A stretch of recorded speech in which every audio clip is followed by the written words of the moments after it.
in Gaza are struggling under the blockade and under fire, and 1 out of every 50 people died a violent death.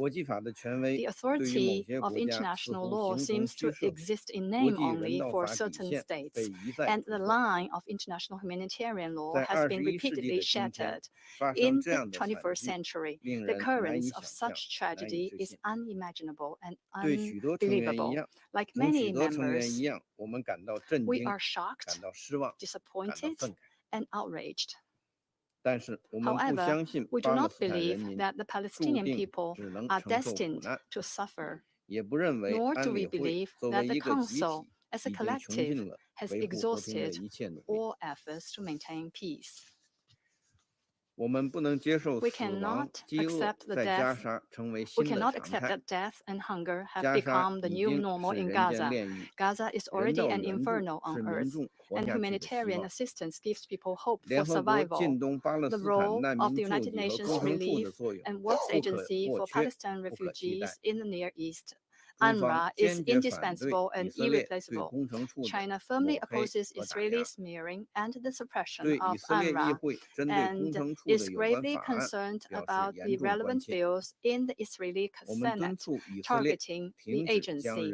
We urge Israel to stop weaponizing humanitarian assistance, lift the blockade of Gaza and the restrictions on humanitarian access, and cooperate fully with the UN and other humanitarian agencies. We cannot allow the conflict to drag on and expand, nor can we sit back and watch the entire Middle East plunged into an all-out war. The harsh reality has proved that winning a war doesn't necessarily mean having peace. Military might alone cannot guarantee lasting security, and the obsession with force only creates more killings and hatred. Israel must cease all military operations in Gaza and put an end to the collective punishment of the people in Gaza. The intensified settlement activity and the reign of violence in West Bank were a de facto obliteration of the foundations of the two-state solution and must stop immediately. Lebanon must not become the next Gaza.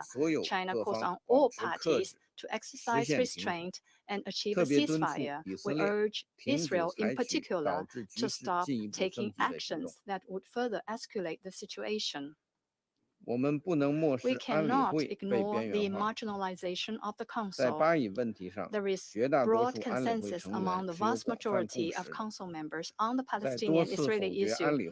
After repeated veto of the Council's demand for an immediate ceasefire, the U.S.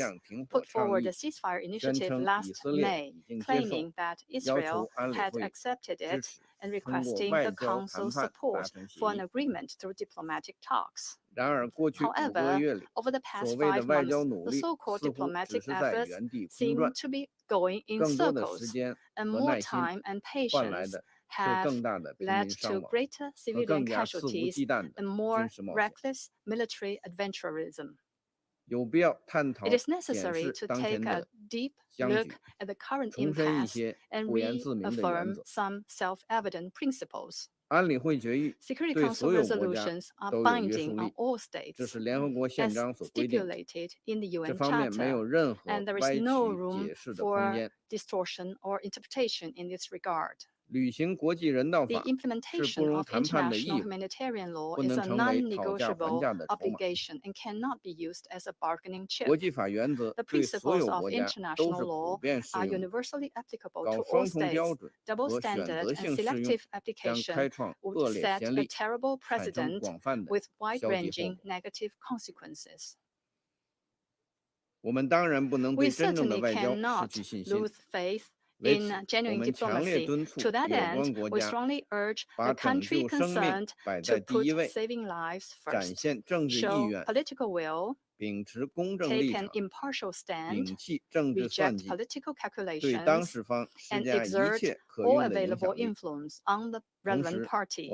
At the same time, we support the Council in utilizing all options in its toolbox to take further action to end the war as soon as possible and restore peace at an early date. I thank you, President.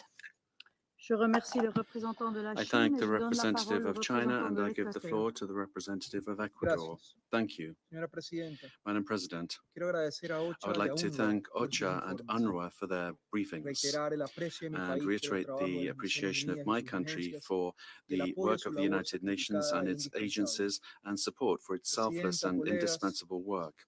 President, colleagues, it's been 1 year and 2 days since the terrorist attacks perpetrated by Hamas and other militant groups, where more than 1,200 people were murdered in the south of Israel, thousands were wounded, and 250 were kidnapped, of which 100 still remain in captivity. The atrocities committed on that day included sexual violence, and the fate of the hostages cannot be forgotten.